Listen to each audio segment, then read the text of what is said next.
Trung bình mỗi năm, thế giới giết mổ khoảng 83 tỷ con vật ở trên cạn để lấy thịt. Tính ra mỗi ngày có hơn 227 triệu con, mỗi giây có hơn 2.600 con. Con số này chưa tính cá và nhiều loài sống dưới nước. Phần lớn trong số đó là gà. Nhưng một con vật đâu chỉ có thịt đùi, thịt sườn hay thịt ba chỉ. Nó còn có tim, gan, phổi, thận, lưỡi, dạ dày, ruột, tiết, da, tai và chân. Nếu con người không thích ăn những phần ấy, chúng sẽ được làm thức ăn cho thú nuôi, đem đi chế biến hoặc bị vứt bỏ. Điều lạ là mỗi nơi nhìn nội tạng theo một cách khác nhau. Ở Việt Nam, một quán cháo lòng có thể đông khách từ sáng sớm. Ở Hàn Quốc, nhiều người thích ngồi nướng lòng bò rồi uống bia. Ở Nhật Bản, có những quán chỉ bán lẩu nội tạng.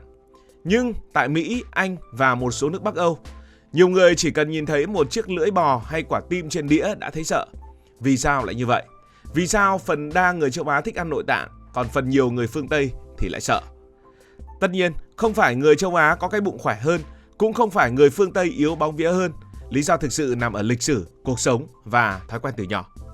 Cần phải làm rõ một điều, châu Á rất rộng, không phải ai ở châu Á cũng thích nội tạng. Ở Ấn Độ có rất nhiều người ăn chay, người theo đạo Hồi không ăn thịt lợn. Người trẻ tại các thành phố lớn cũng không thích lòng, gan hay dạ dày. Họ sợ mùi, ngại làm sạch và họ lo món ăn không an toàn. Phương Tây cũng vậy, không phải ai cũng tránh nội tạng. Người Pháp vẫn ăn pate gan. Người Scotland có món haggis làm từ nội tạng của cừu. Người Tây Ban Nha ăn xúc xích tiết và dạ dày bò. Người Italy có nhiều món từ lòng và lưỡi. Người Anh trong quá khứ cũng từng ăn bánh nhân thịt bò và thận rất thường xuyên. Vì thế không thể nói đơn giản rằng châu Á ăn còn phương Tây thì không ăn. Đúng hơn là như thế này. Tại nhiều nước châu Á, nội tạng vẫn xuất hiện nhiều trong bữa ăn và trên bàn cơm. Còn tại nhiều nước châu Âu giàu có, nhất là trong các gia đình trẻ, nội tạng đã dần dần biến mất. Một nghiên cứu từng so sánh hai nhóm người có gốc Đông Á và Bắc Âu. Kết quả cho thấy khoảng gần 42% người Đông Á trong nghiên cứu có ăn nội tạng.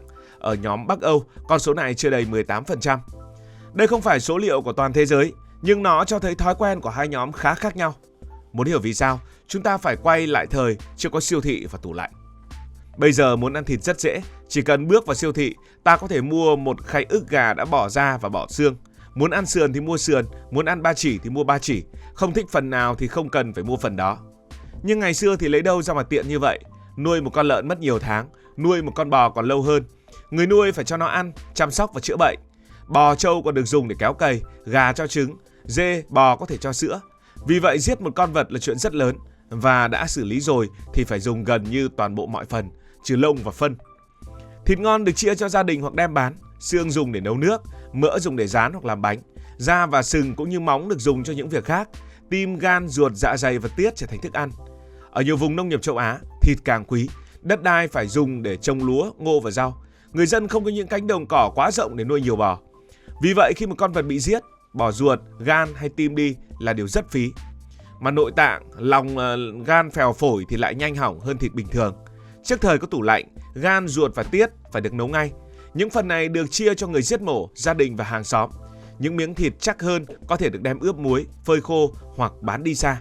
Dần dần việc ăn nội tạng trở thành một thói quen. Thói quen kéo dài nhiều đời thì thành truyền thống.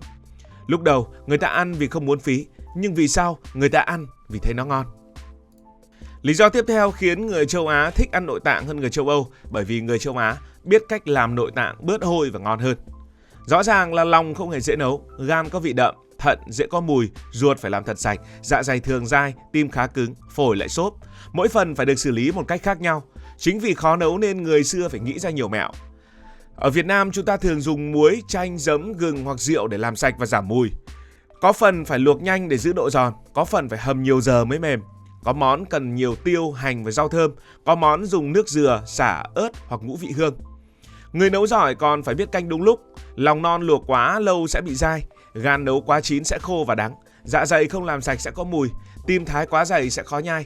Chỉ cần sai một bước là món ăn mất ngon. Nhưng khi làm đúng, nội tạng có những vị và cảm giác rất riêng.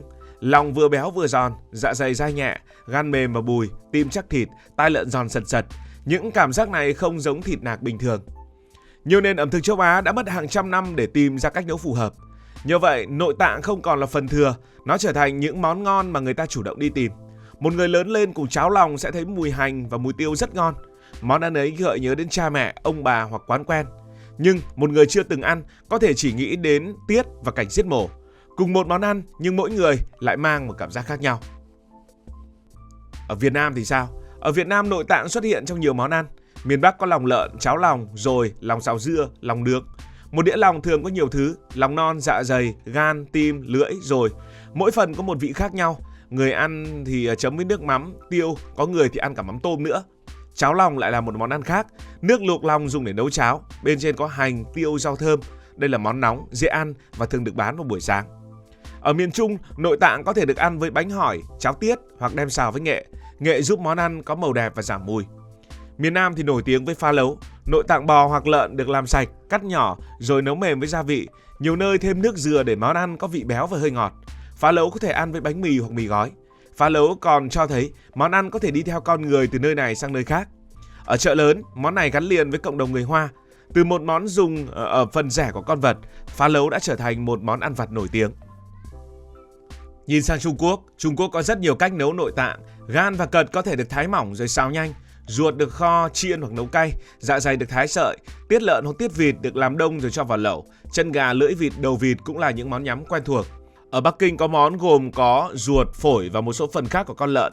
Tất cả được nấu chung với đậu phụ và bánh bột mì. Câu chuyện về món này khá thú vị. Món gốc được cho là dùng thịt ba chỉ, nhưng ngày xưa thịt ba chỉ đắt, người nghèo không đủ tiền mua nên thay bằng phổi và ruột lợn. Dần dần món nhà nghèo ấy lại trở thành đặc sản nổi tiếng của Bắc Kinh. Ngày nay nhiều người đến Bắc Kinh vẫn muốn ăn thử. Nhật Bản thường được biết đến với sushi, mì ramen và thịt bò, nhưng người Nhật cũng có nhiều món nội tạng. Nổi tiếng nhất là món lẩu nội tạng, ruột bò hoặc lợn được nấu cùng với bắp cải, hẹ, tỏi và đậu phụ. Nước lẩu thường là có nước tương hoặc là miso. Món này nóng, béo và thơm, rất hợp để ăn vào mùa đông. Nhật Bản cũng có lòng nướng, ruột bò hoặc lợn được cắt nhỏ rồi đem đặt lên bếp than. Mỡ chảy xuống than làm lửa bùng lên, mùi thơm bốc ra rất mạnh. Người ta thường ăn món này cùng với bia. Hàn Quốc thì có ruột non bò hoặc lợn, lòng được nướng cùng hành, tỏi và rau. Bên ngoài hơi giòn, bên trong béo và dai. Hàn Quốc cũng rất nổi tiếng với dồi. Người ta nhồi nhiều thứ, trong đó có miến, tiết và gia vị và ruột lợn rồi đem hấp. Khi ăn rồi được cắt thành từng khoanh ở Việt Nam. Món này có thể chấm muối hoặc xào cay. Tại Philippines, món ăn nổi tiếng nhất về nội tạng có lẽ là xích xích.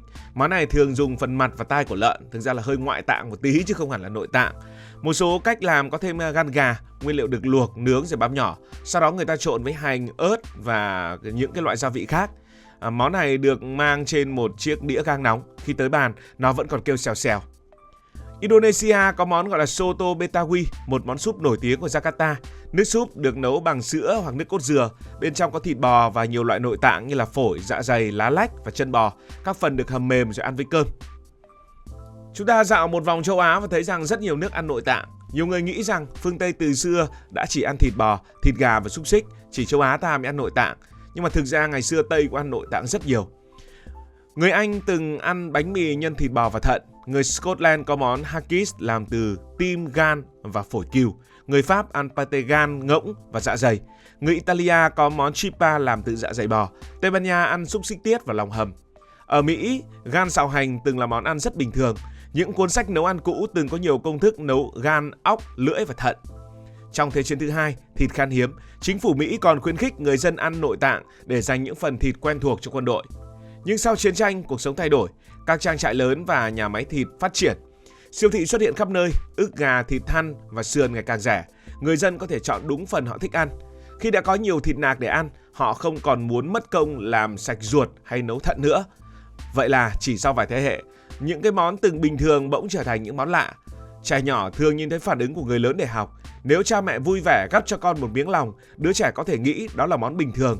Và nếu cha mẹ nhăn mặt nói kinh quá, đứa trẻ cũng dễ sợ theo. Và cảm giác này có thể kéo dài đến khi trưởng thành. Nội tạng có nhiều chất dinh dưỡng, nhưng nhiều chất quá cũng chưa chắc quá tốt. Một số nội tạng cũng có nhiều chất làm tăng axit uric. Người bị bệnh gút cần cẩn thận. Vệ sinh cũng rất quan trọng. Ruột và dạ dày phải được làm sạch. Nội tạng cần tươi và có nguồn gốc rõ ràng. Món ăn phải được bảo quản đúng cách. Thế nên nhiều khi muốn làm 1 mét lòng nhưng cũng ngại và lại sợ rằng nó lại béo quá. Cảm ơn vì đã quan tâm theo dõi câu chuyện này. Nếu thấy thú vị, bạn có thể đăng ký kênh, bật chuông thông báo và chia sẻ. Còn bây giờ thì xin được nói lời chào tạm biệt.